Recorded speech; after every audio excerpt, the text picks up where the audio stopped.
오래된 정원. 황석영 장편소설. 6. 나는 윤희의 노트를 덮고 잠깐 드러누웠다.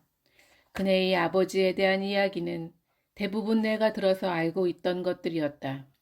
뒤에도 틈만 나면 윤희는 가족들의 이야기를 했다.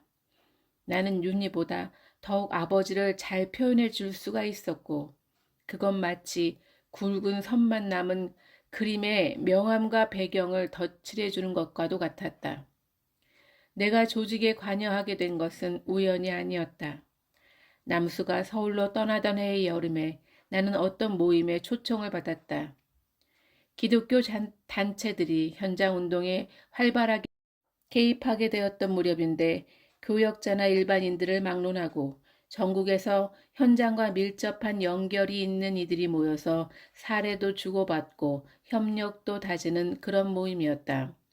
청년운동이나 노동 현장 쪽의 사람들은 거의가 학생 출신이나 투옥 경험이 있는 사람들이었다. 모임은 별게 아니었다.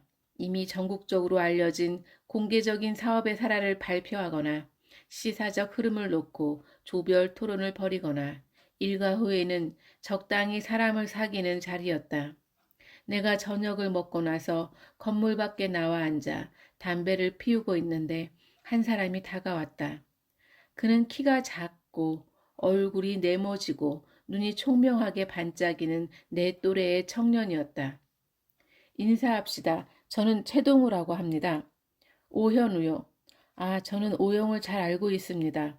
어떻게? 4월 투쟁 때 감옥 갔죠. 유신반대 첫 번째 테이프를 끌지 않았어요? 나 박성준이 동창입니다. 그랬군요. 이거 반갑습니다. 지금 어디서 뭘 하세요? 군대 갔다 와서 인천의 어느 공장에 들어가 있어요. 곧 그만둘 작정이지만. 그렇게 나는 최동우와 만났다. 우리는 별다른 얘기는 하지 않았다. 다만 내가 선생 노릇을 하던 시골 읍내 이야기를 했고 그곳이 동우의 고향임을 알게 되었다. 고향에는 아직도 큰 집이 있다고 하였다. 우리는 모임이 끝나고 나서 자연스럽게 동행하게 되었다. 그는 읍내에 내가 빌렸던 시골집에서 이틀 밤을 나와 함께 보냈다. 그의 이야기 중에 가슴에 깊이 남은 것이 있다.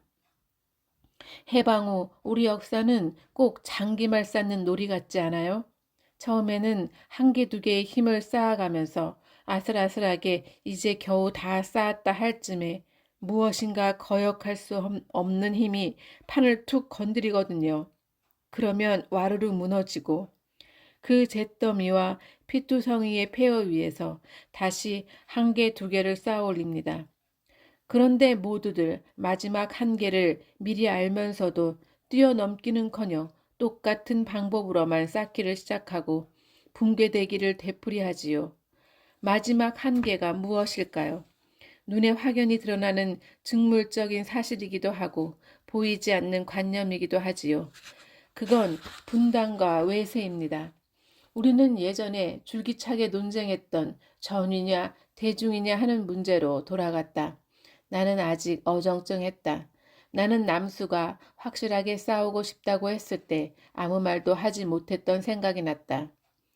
그는 나중에 서울에서 나와 여러 차례 만났다.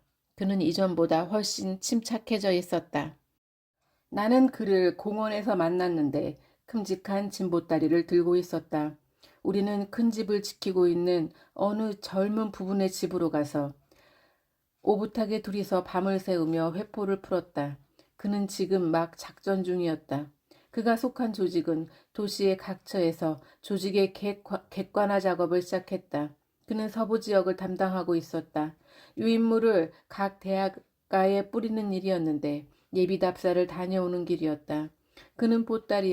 그의 보따리에서는 롤러와 등사판이 나왔다. 그는 그것들을 가방에 옮겨 넣었다. 남수의 서부조에서는 작업이 좀 더 능률적인 마스터 인쇄기를 구하려고 애쓰는 중이었다. 나는 교회에 아는 전도서가 있어서 그를 통해서 구해주리라고 약속했다. 남수는 속삭였다. 속이 막 미치게 떨려라오. 다 출발은 다르지만 가는 길은 같은 게 별 갈등은 없어. 산에 올라갔다 치면 오솔길도 있고 대로도 있고요. 가파른 가시밭길도 있어. 어느 길이 올바른가는 꼭대기에 서봐야 아는 거요. 최동호와 자주 만나게 될 무렵에 나는 시골 생활을 마감하고 광주로 나왔다. 남수는 내게 조직 가입을 권유했다. 먼저 조원을 만들고 유인물 작업을 통해서 조원을 검증하고 수습시킨 뒤에 정식으로 가입을 하라는 시기였는데 동우는 반대했다. 우리는 이미 10여 명의 학습조로 시작을 하고 있었던 터였다. 그때까지는 아직 강령도 규약도 없었다.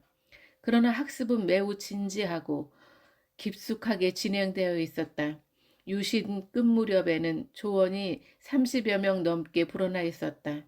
물론 처음 시작했던 사람들 5명 외에는 거의가 개별적인 관리에 의해서 접촉했다. 남순애가 먼저 검거되기 시작했다. 나중에 생각해보면 참으로 안타까운 일이었다. 80년 5월에 그들이 활동 중이었다면 항쟁은 폭발적으로 발전했을지도 몰랐다. 나는 20일에 광주를 떠났다. 이틀 전에 친구들의 집에 군복들이 들이닥쳐 권총을 들이대고 끌려갔던 터였고 서울에서도 많은 사람들이 새벽에 체포되었다. 최동우와 박성준은 번갈아 나의 상경을 애타게 권유했다. 나는 상행선을 타지 못하고 고속버스 편으로 마산까지 빠져나가서는 거기서 밤기차를 타고 약속대로 영등포역에서 내렸다. 우리는 일단 동훈의 집으로 갔다. 동훈은 형이 운영하다가 비워둔 맛집 꼬바 수준의 작은 공장에서 지내고 있었는데 널찍한 공장 건물과 창고와 숙직하는 방까지 있어서 우리가 은신하기에는 맞춤한 장소였다. 우리는 긴 논의도 필요 없이 광주의 참상을 알리는 선전 작업에 들어갔다. 수동 조작하는 마스터 인쇄기를 들여오고 내가 문건을 쓰고 동우가 인쇄하면 석준이가 커다란 2개의 보스턴백에 가득 넣어 나가서 행동할 조원들에게 나누어 주었다. 유신 말기에 유피 작업을 할 적에는 치안의 신경망이 몹시 예민하던 시절이라 더욱 치밀하고 소극적으로 했었다.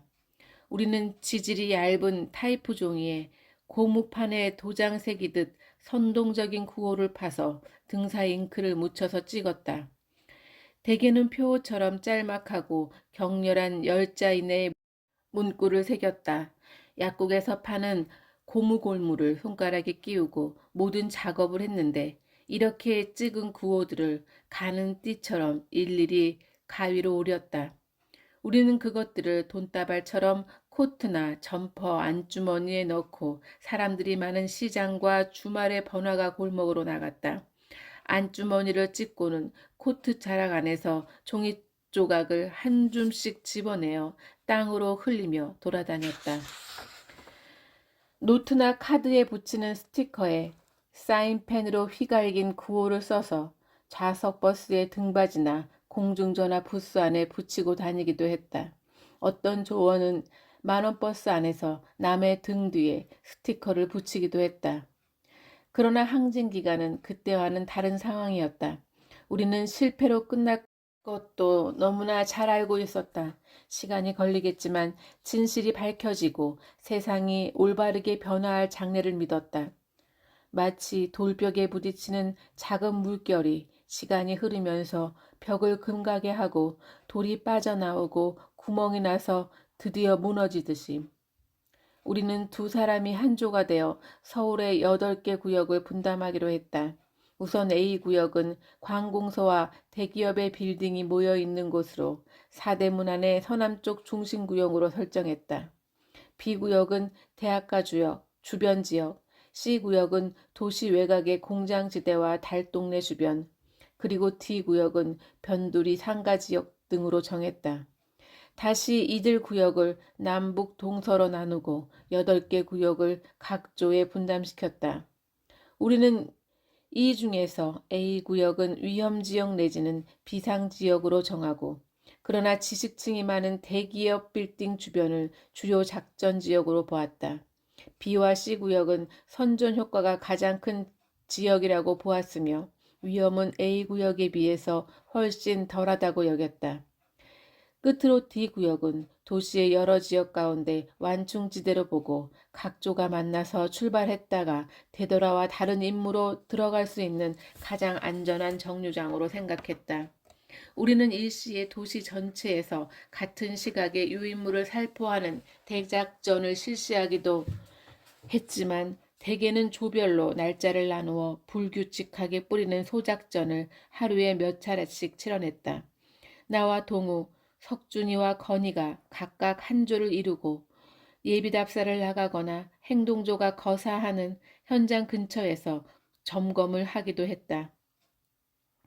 동우는 이런 일에 익숙했다. 그는 이전에 카터가 방한할 때도 전도사 한 사람과 팀을 짜서 환영 아치를 태워버리는 행동으로 독재 정권을 인정해주는 미국에 항의하려고 했었다.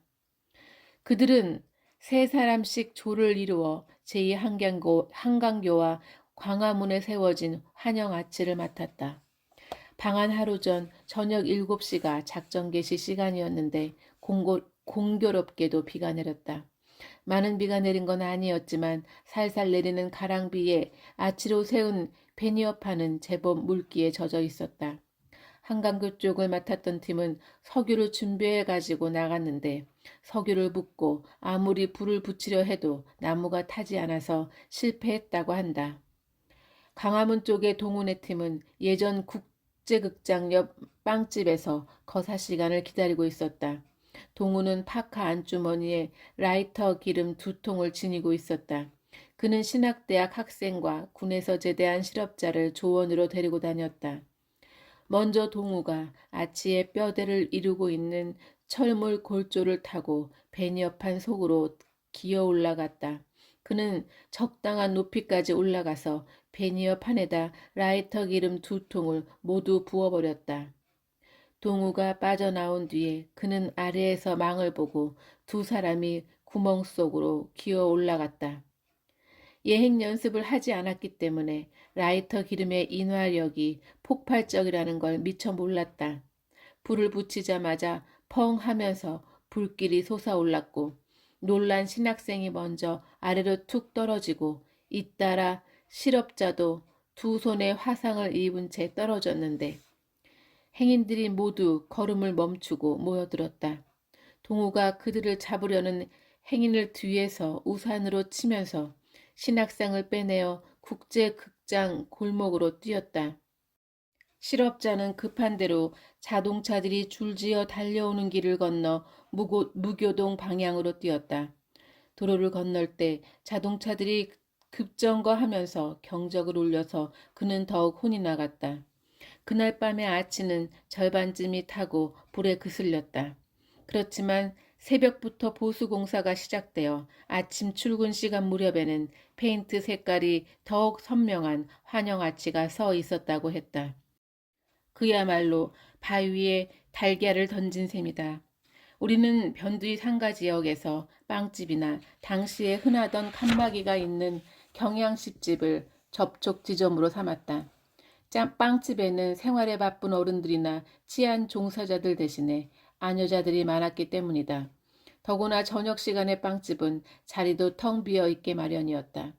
아니면 경양식집의 안쪽 후미진 칸막이에서는 조명도 어둡고 데이트하는 젊은이들 뿐이고 음악 소리도 커서 안심하고 우리들의 이야기를 나눌 수 있었다. 대개는 최동우와 동익이거나 박석준이 있기도 했다. 우리는 다른 곳에서 전화를 받는 건희의 연락을 기다리며 생맥주 한 쪽기를 앞에 놓고 몇 시간씩 기다려야 했다. 안전신호는 집에 간다 라는 말이 전부였다. 소집할 조가 있으면 건희가 조장을 다른 곳에서 만나 우리에게로 데려왔다. 작전은 대개 퇴근 시간 무렵에 진행되게 마련이고 치고 나서 안전지대까지 빠지고 나면 8시쯤이 되었다. 안전점검은 건이가 나가는 날도 있었고 석준이로 바뀌는 날도 있었다. 우리는 모두 단벌 양복이지만 깨끗이 다려 입고 흰 와이셔츠에 단정하게 넥타이를 맸다. 누가 보더라도 퇴근 무렵에 얌전한 월급쟁이 모습이었다. 웨이터가 전화를 받으라고 이름을 외우고 다녔다. 김 대리님 전화 받으세요. 내가 칸막이에서 나가 전화를 받았다. 나 김 대리인데 형님들 혜순이가 데이트를 하겠다는데요. 그럼 이리 데려와. 동우와 건이는 먼저 자리에서 일어나 새버리고 나 혼자 그들을 기다린다. 9시가 다 돼서야 두 사람이 입구에 나타나 두리번거렸다. 나는 그들이 한 바퀴 삥 돌아 나를 찾을 때까지 참을성 있게 기다린다. 혜순이가 나를 먼저 발견하고 맞은편에 무너지듯이 털썩 주저앉았다. 석준이는 입구의 다른 자리로 가서 문 쪽을 향하고 앉았다. 혜순이의 짧은 머리카락이 젖어서 이마에 찰싹 달라붙어 있었다. 밖에 비 오니? 내가 묻자 혜수는 손바닥으로 앞머리를 쓸어 넘겼다. 땀이야. 아, 정말 혼났어. 무슨 일 있었어? 형, 나 짝 바꿔줘. 덕화는 어디로 간 거야? 아이, 골 때려. 내가 오늘 택시비 얼마나 썼는 줄 알아? 너희 오늘 명동 맡았잖아. 오늘은 두 조가 나갔는데 다른 한 조는 신촌 노타리에서 일을 끝내고 이미 안전지대로 빠져나갔다는 연락이 와 있었다. 하마터면 달릴 뻔했어. 글쎄, 학비리들하고는 안 하겠다니까. 혜수는 해고 노동자였다. 동우 계열에서 일하고 있었는데 블랙리스트 때문에 복직은 거의 불가능했다. 그래서 선배들이 돈을 모아서 편집기 몇 대를 사주기로 했는데 함께 해고된 5 친구들 가운데 정자와 둘이 조직에 들었다. 우리는 두 사람을 각기 다른 조로 배치했고 가능하면 서로 부딪히지 않도록 배려했다. 혜수는 늘 그것이 불만이었다. 혜수는 그날 덕화와 보급품을 가지고 출발했다. 광주에서 항쟁이 벌어지던 기간에는 서울 중심가의 검문이 심했기 때문에 가방이나 여행백을 가지고 다니기가 점점 곤란해졌다. 혜수는 스스로 만든 헝겊으로 된 전대 비슷한 자루를 치마 안에다 둘렀다. 그 안에 유인물을 100장 정도는 찰 수가 있었다. 덕화도 사파리 상의 안에 셔츠잔추를 열고 가슴에 유인물을 잔뜩 넣었다. 두 사람이 지명받은 장소는 명동 입구의 지하도였다. 그들은 수칙을 따라서 현장 답사를 했고 시각을 정했다. 퇴근 시간 뒤에 주위가 어둑해지고 나서 하기로 결정했다. 처음에는 두 사람이 각기 미도파 쪽과 명동 입구 쪽에서 지하도를 내려와 중간 교차 지점에서 엇갈리면서 뿌리고 뛰기로 했다. 그런데 덕화영이 그건 더 위험하다고 반대하는 거야. 나더러 택시를 잡아놓고 기다리면 자기 혼자 명동 쪽 입구에서 뿌리고 택시를 함께 타고 뛰자고 했어. 내가 여자라고 마음이 놓이질 않는 눈치였어. 그러라고 했더니 아니나 달러? 무서워서 그랬던 거야. 혜수는 그가 작업하기 쉽게 쪼그리고 앉아 차고 있던 유인물을 꺼내주었다. 덕화는 가슴속에 품었던 자기 꽃도 꺼내어 두 손에 움켜쥐었다. 그네는 택시를 잡기보다도 먼저 덕화의 작업이 미덥지 않아서 조마조마한 마음으로 뒤에서 지켜보고 있었다. 덕화가 기웃하면서 지하도 계단 아래를 가늠해 보는 듯 하더니 갑자기 유인물 뭉치를 아래로 휙 던지고는 뒤도 돌아보지 않고 뛰었다. 혜순이 보았는데 유인물은 흩어지지도 않고 그대로 뭉칫대로 떨어져 버렸다. 그것도 중간 층계참에 떨어졌다. 누군가가 그대로 집어다 신고하기 딱 알맞게끔.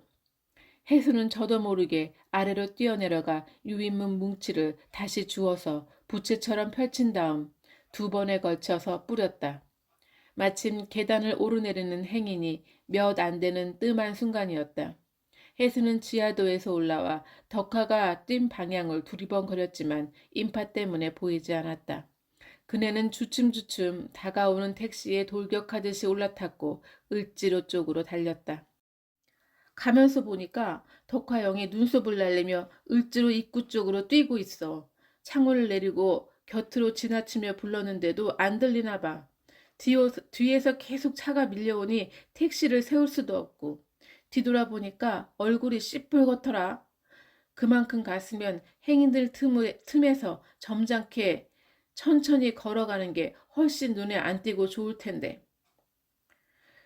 그럼 그 친구는 어디로 간 거야? 몰라. 1차 약속 장소에 안 왔어. 수칙대로 30분 기다리다 석준 씨한테 보고하고 2차 약속 장소로 왔지. 나는 잠깐 생각해 보았다. 덕화가 강박감이 심해진 게 틀림없는 것 같았다. 그에게는 이런 일이 무리라고 생각되었다. 그를 제외시키기로 하자. 뒷정리는 그를 데려온 건희에게 맡기기로 하였다. 서울에서는 여러 갈래의 팀들이 각기 활동 중이었다. 우리는 암묵적으로 서로의 활동을 눈치채면서도 모른 척했지만 영등포 시장과 시장 앞과 종로에서의 시위 계획이 있었을 때에는 지하에서 서로 연락이 되어 보도의 양쪽과 골목에서 기다리기도 했다. 시간이 되었을 때 영등포에서는 작은 무리가 차도로 뛰어나가 구호를 외치고 순식간에 잡혀버렸고 종로에서는 기독교회관 옥상에서 선도 투쟁자가 구호를 외치고 유인물을 뿌리며 투신했지만 종로거리의 시위 대기자들과는 연결되지 못했다.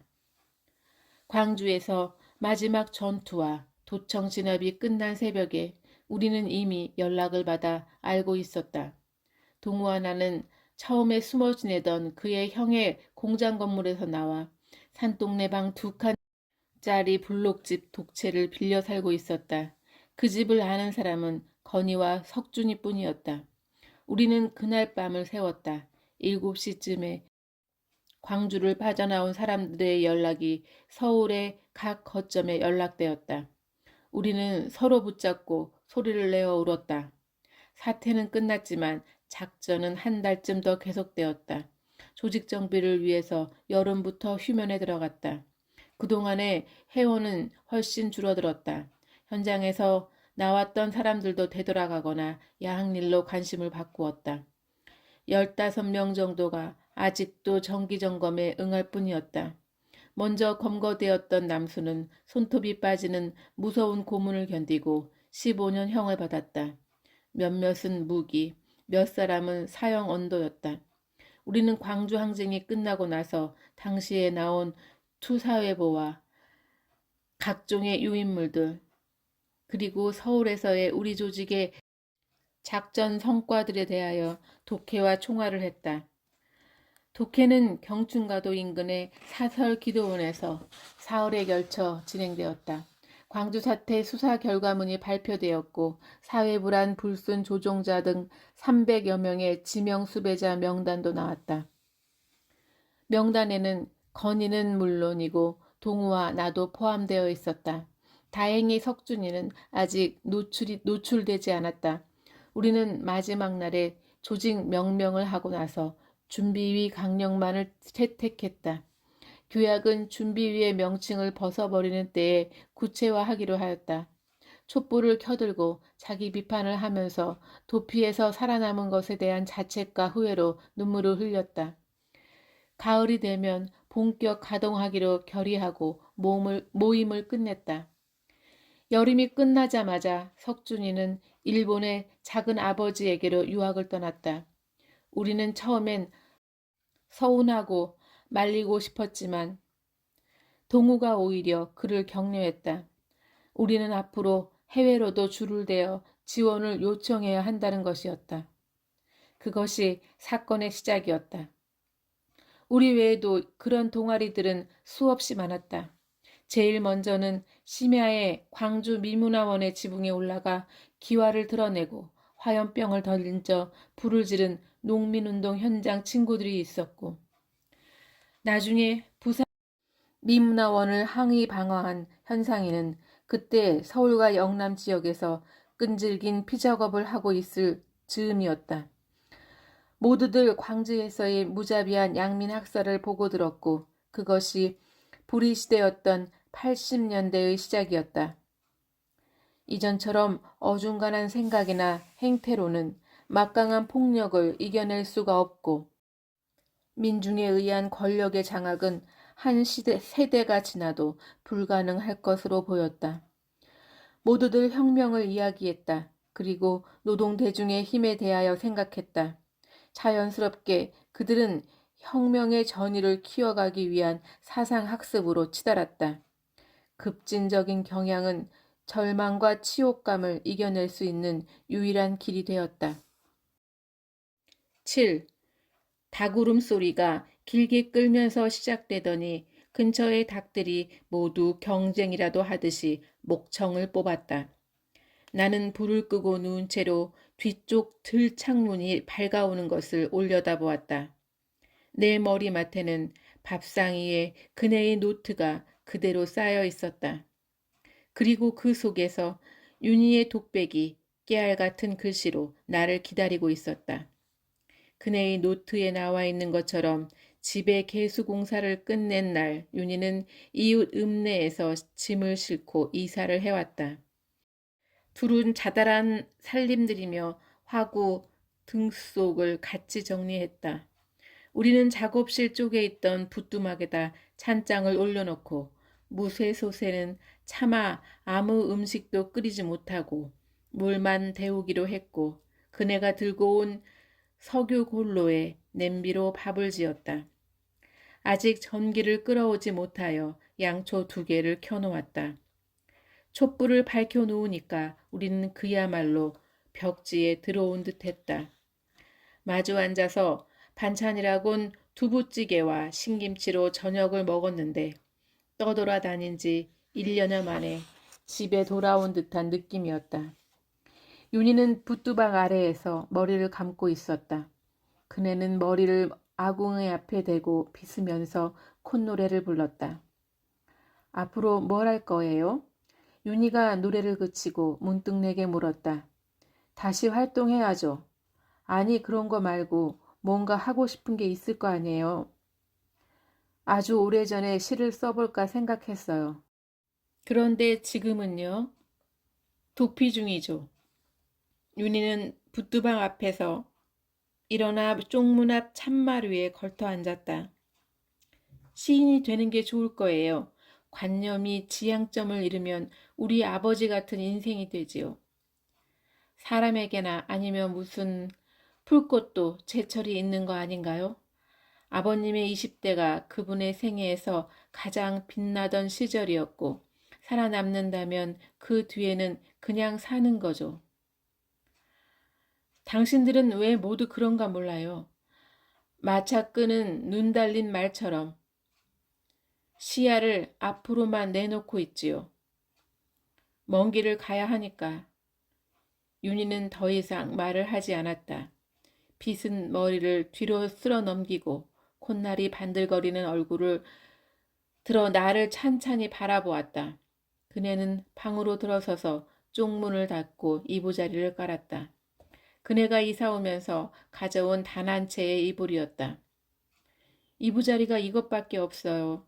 담요는 너무 지저분해서 아까 빨았고요. 같이 잘 수밖에 없네요. 윤희는 그렇게 말하고는 먼저 자리 속으로 들어가 버렸다. 나는 머쓱해져서 그냥 윗목에 우두커니 앉아 있었다. 기억나는 거 있으면 한번 외워봐요. 뭘 말이요? 시라는 물건 말이에요. 기억나는 게 몇 구절 있지요. 소년기에 친구들하고 막걸리도 마시고 백일장을 내기도 했어요. 마침 가는 비가 내리니까 읊어보자고 했어요. 읊어봐요. 바람에 불려 대기가 젖는다. 내가 봄비라고 이름 짓는다. 그게 다예요? 또 있습니다. 이건 내가 지은 시고 다음 게 더 좋아요. 제목이 모두 봄비였어요. 봄비. 그러나 감자밭을 적시기엔 아직 적다. 한마들씩 읊었군요. 괜찮은데? 그 친구는 교통사고로 일찍 죽었어요. 시정은 원래 모자란 거요. 처음부터 세상에 없던 것이기도 하고요. 사춘기에는 더욱 알 수 없는 미로 같지요. 누워서 얘기해요. 목이 아프잖아요. 나는 그네의 옆에 두어 뼘쯤 떨어져서 눕는다. 우리는 천장에 촛불 그림자가 어리는 것을 바라보며 반드시 누워 있었다. 빛들에서 대수비, 바람에 서걱거리는 소리가 들렸고 언젠부턴가 찾아든 소쩍새가 고즈넉하게 한마디씩 끊어서 울었다. 윤희의 노트를 읽다 말고 잠들었는데도 나는 대밭의 참새떼가 오짖는 소리로 일찍 잠이 깼다. 일어나자마자 나도 모르게 격자문의 창경에 얼굴을 갖다 대고 밖을 내다보았다. 아침 안개가 마당을 꽉 채우고 그 너머까지 온통 하얗게 내려와서 나무도 위에 가지는 보이지 않을 정도였다. 저 안에서 해온 습관대로 우통을 벗고 마당에 나가 수도꼭지를 틀었다. 머리부터 찬물을 뒤집어 쓰고 천천히 등을 수도꼭지 아래로 들이밀었다. 견딜 수 없는 오한이 등과 가슴을 뒤덮었다. 그러고는 젖은 수건으로 상반신의 열기가 느껴질 때까지 비벼댔다. 아랫집에 들어서자 부엌에서 내다보던 순천댁이 한 손을 저어 보이며 말했다. 방으로 올라가요. 남도식 일자집의 왼쪽 끝에 찬방이 있고 찬방은 부엌과 통해 있었다. 찬방 앞에서부터 마루가 끝까지 이어졌는데 줄줄이 방이 붙어 있게 마련이다. 찬방 옆이 안방이고 부엌 아궁이가 안방 쪽에 있다.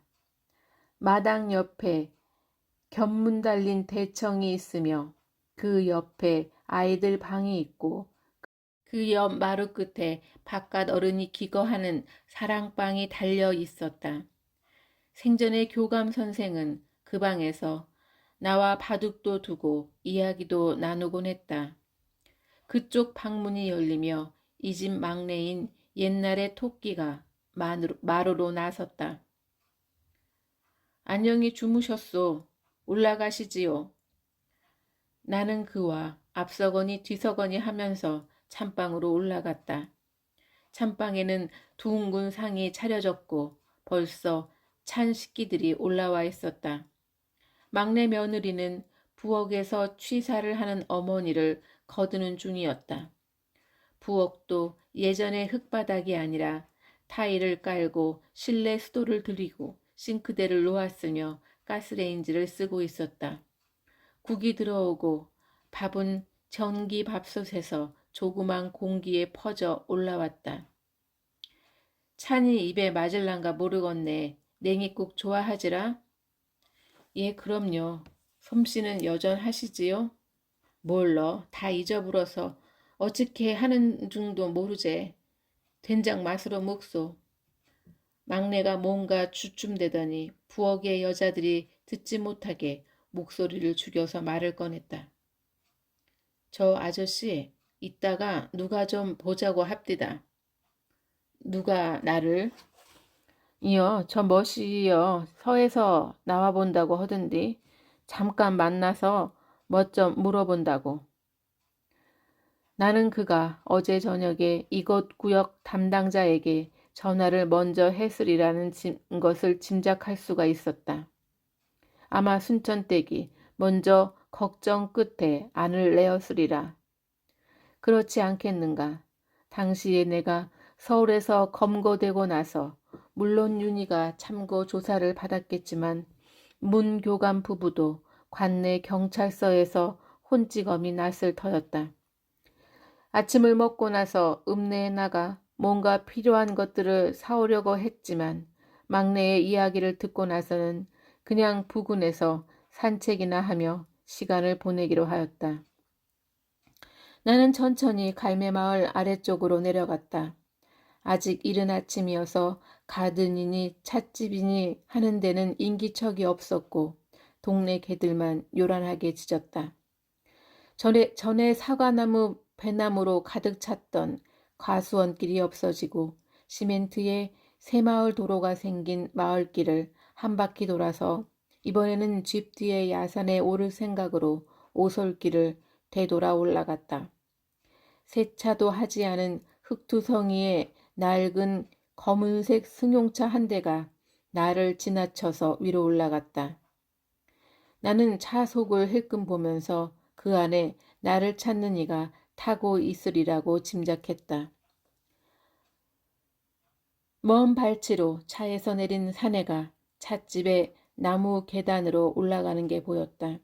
천천히 새마을 도로를 걸어서 토담 찻집 앞으로 올라갔다. 문을 열고 고개만 빼고는 바깥을 내다보던 막내가 나와 얼굴이 마주치자 웃어 보였다. 그는 문을 열고 몸을 반쯤 내밀고는 말했다. 차 한 잔 들고 올라가시지요? 나도 그에게 웃어 보이며 계단을 올라갔다. 한지로 바른 벽이며 대나무 바구니 모양의 등갓등이며 투박한 나무 탁자 등 속으로 민속 분위기를 내려고 애를 써놓았다.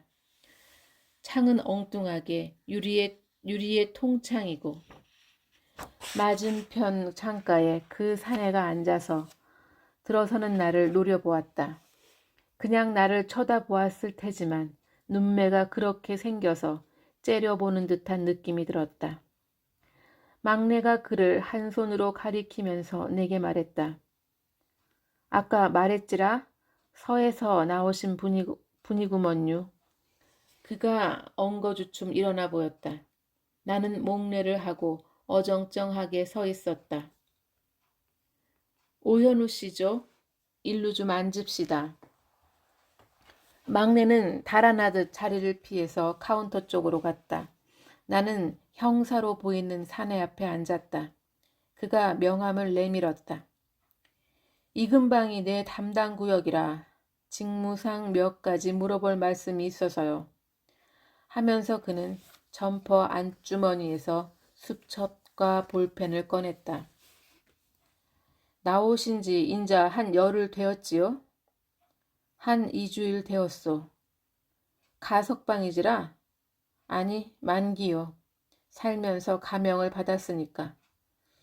사내는 빙긋이 웃었다. 그렇겠지요. 하여튼 시방 대개는 보안관찰 대상자요. 여기 오면서 관할 경찰서에 신고했습니까? 위법한 사실이 없어서 신고하지 않았소. 명백히 말하자면 그 자체가 위법입니다. 뭐 좋아요. 여기 온 목적이 뭡니까? 쉬러 왔어요. 들어보니까 저 윗집이 한유지 씨 소유라던데 관계가 어떻게 됩니까? 나는 그의 질문을 되씹으며 잠깐 생각했다. 글쎄, 그네와 나의 관계는 무엇일까? 나는 대답하기 어려운 순간에는 얼굴을 위로 쳐들어 웃곤 하던 교도소에서의 버릇대로 웃음을 지었다. 천은 아니고 약혼한 사이라던데요. 그럴 거요. 여기 얼마나 머물 작정이요? 한 열흘 아니면 보름쯤 있어 볼 생각입니다. 그 후엔 서울로 올라갈 계획이고 물론 광주에도 들르겠지요? 아니, 그냥 올라갈 겁니다. 그는 수첩과 볼펜을 다시 안주머니에 집어넣고는 뒤를 힐끗 돌아보았고 막내가 다가와 물었다. 무슨 차를 드릴게라? 멋멋이 있는지? 모가차, 녹차, 유자차, 대추차도 있고요. 대추차나 한 잔 줘봐. 아저씨는 멋을 자실라오? 나는 자리에서 일어나면서 형사에게 말했다. 얘기가 다 끝난 것 같은데 이만 실례하겠소. 하고 돌아서자 사내가 따라 나왔다. 이거 참 안 됐습니다. 나도 이러고 싶지는 않았었지만 위에서 가보라니까. 예, 그러시겠지요. 나는 그냥 휘적휘적 오솔길을 올라 윗집으로 향했다. 순천댁의 막내 아들은 조금 당황했는지 빠른 걸음으로 내 뒤를 쫓아왔다. 아저씨, 나 좀 보고 가시오. 나는 그를 돌아보며 걸음을 멈추었다. 사실은 지가 어쩌냐게 전화를 했고만이라. 어머니도 걱정을 하시고 그려서. 잘했어. 내 추측이 맞았다. 그렇지만 나는 정말 마음속으로부터 그들 모자에게 미안한 마음이 들었다. 내 입장이 그런 걸 어떻게. 막내는 내가 그렇게 나오자 얼굴이 밝아졌다. 아이고, 아저씨가 그렇게 말씀하시니 몸둘 바를 모르겠네요. 우리야 장사를 해먹자니 뵐 수 없지요. 기시는 동안 인자는 마음 푹 놓고 쉬시라고요. 나는 방으로 돌아갔다. 그리고 팔베개를 하고 누워서 오늘부터라도 취사 준비를 따로 해야겠다고 생각했다. 읍내에 나가 가스도 주문하고 반찬거리며 라면이며 쌀도 사올 작정을 했다. 아니, 오늘 그러는 건 너무 표가 나고 내일부터 취사를 하리라고 마음을 고쳐먹는다. 아직도 세월은 그리 많이 변하지 않았다. 나는 완전히 노연하지도 않았고 앞으로 해야 할 일이 조금은 남아있을지도 모른다. 오후에 읍내에 나가서 장을 보아가지고 돌아왔다. 먼지가 켜켜로 앉은 냉장고를 닫고 안을 청소하고 나서 먹을거리들을 집어넣었다. 쌀과 라면도 샀고 싱크대 위에 가스레인지에는 주문했던 가스통이 도착해서 호스를 연결했다. 내가 오랜 세월 동안에 참았던 식욕이 발동해서 슈퍼에서 스스로 집어온 식품들이라 막바로 요리해 먹고 싶었다. 하지만 아랫집 사람들의 감정을 건드려서는 안 되는 일이어서 저녁 참에는 스스로 내려가 그들과 함께 식사를 할 생각이었다. 나는 다시 윤희와 대화를 나눌 생각이 났다. 노트를 펼쳤다. 그네는 스케치북에 그랬듯이 단상을 적어놓기도 했고 나를 앞에다 두고 이야기하듯이 편지투로 뒷산에 올라갔다. 오늘은 어떻게 해서든지 이 평범한 야산의 등성이 너머에 뭐가 있는지를 보아둘 생각이었다. 잡목과 풀이 너무 빽빽해서 처음엔 힘들었지만 그것에도 가끔은 사람이 다녔는지 희미하게 길이 있었다. 신통하게도 한번 그 길에 들어서자 산을 오르기가 훨씬 수월해졌고 자연스럽게 능선을 따라서 걸어 올라갔다. 드디어 티셔츠의 등떨미가 젖을 정도로 땀을 흘리면서 꼭대기라고 할 만한 장소에 도착했다. 거기에도 나무들이 있었지만 아래쪽보다는 듬성듬성했고 바위도 몇 개 솟아올라 있었다. 나는 나무 사이로 저 너머를 내다보았다. 물론 거기 무슨 널찍한 바다가 가슴이 툭 트이게 펼쳐져 있지는 않았다. 좁다란 다른 골짜기가 보이고 그 뒤에 이쪽보다 더 높은 산이 가로막고 있었다. 산자락이 오른편으로 길게 뻗어내려간 끝자락쯤에 내가 버스를 타고 달리던 그 길이 틀림없는 신장로가 하얗게 보였다. 왜냐면 길 옆으로 개천의 지류가 보였기 때문이다. 나는 바위에 올라앉아서 땀을 식혔다. 조금 아래쪽에 편편하고 나무가 드물게 자라난 빈터가 보여서 내려가 보니 예쁜 무덤 하나가 있었다. 예쁜 무덤이라니. 너무 오랫동안 버려두어서 봉부는 주저앉고 비석은커녕 비목조차도 없었다. 할머니 가슴처럼 주저앉아 그냥 평지와 다르게 봉고탄 흔적이 무덤이라는 걸 알아보게 할 정도였다. 잡풀들이 자라나 있건만 산 아래에서처럼 길다란 억새니 속새니 강아지 풀이니 하는 것들은 없고 알마추자란 조선잔디 틈새로 오랑캐꽃이며 토끼 풀꽃들이 피어있다. 산바람이 한들한들 불어왔다. 나는 마음이 편해져서 묘지에 등을 기대고 누웠다. 안녕하세요. 몇 자 아래에서 사가버린 무덤의 임자를 잠깐 생각했다. 그가 지나온 거리와 마을을, 그리고 그가 사랑한 사람들을. 무덤의 꽃들은 거기와 엎드려져 오는 이들의 눈물을 머금고 자란다고? 거짓말이다. 이렇게 평화로운 정적과 바람을 보면 생의 저 너머에 괜찮은 게 있을 거야. 저녁에 집에 돌아와 친문을 보고 나서 아까 산에서 만난 죽음이 객관세계와 얼마나 동떨어진 나의 감상인가를 깨닫다. 종교재판에 낯설지 않은 기록을 적어본다. 몸통에서 떨어져 나온 손발, 머리통에서 빠져나온 눈알들, 다리에서 떨어져 나온 발목들, 관절에서 뒤틀린 힘줄, 몸통에서 뒤틀린 견갑골, 부풀린 동맥, 밀려진 정맥, 천장까지 끌어올려졌다가 바닥으로 동댕이질 쳐지고 빙글빙글 회전시키고 머리를 거꾸로 하여 공중에 매달리는 희생자들. 나는 고문자들이 피의자들을 채찍으로 후려치고 회초리로 두들기고 손가락을 으스러뜨리고 무거운 물건을 몸에 묶어 공중에 메어 달고 굵은 밧줄로 꽁꽁 묶고 유황으로 지지고 뜨거운 기름을 온몸에 뿌리고 불로 그슬리는 모양들을 보았다. 견딜 수 없는 고문을 받고 자백할 때 수사관은 그녀에게 말했다. 만약 지금까지 자백한 것들을 부인할 의사가 있으면 차라리 지금 나에게 말하라. 그러면 내가 너에게 유리하게 써주겠다. 그러나 네가 만약 법정에서 사실을 부인한다면 너는 다시 내 소나기로 돌아와 이제까지보다 더 가혹한 꼴을 당할 거야. 나는 돌에서 눈물이 흐르도록 할 수도 있어. 세상에, 저건 중세 때였는데 지금 여기서 어쩐지 많이 들어본 음산한 목소리가 아닌가.